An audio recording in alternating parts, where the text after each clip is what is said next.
Allahumma a'inni, ya Allah tolonglah aku, ala zikrika, untuk sentiasa mengingatimu, wa syukrika, untuk sentiasa berterima kasih kepadamu, wa husni ibadatik, bantulah aku ya Allah untuk memperelokkan ibadahku kepadamu.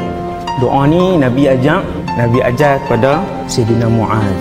Kita jarang meminta, sedangkan Allah itu suka manusia yang paling banyak memohon kepada Allah.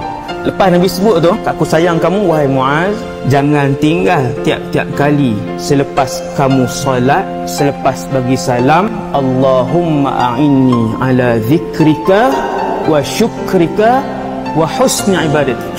Ibu ayah sekalian, manusia bila dia jadi orang yang paling mengingati Allah, orang yang paling berterima kasih kepada nikmat yang tak boleh dikira daripada Allah, dan orang yang paling baik ibadahnya, maka dia adalah manusia yang paling baik di sisi Allah Subhanahu wa taala.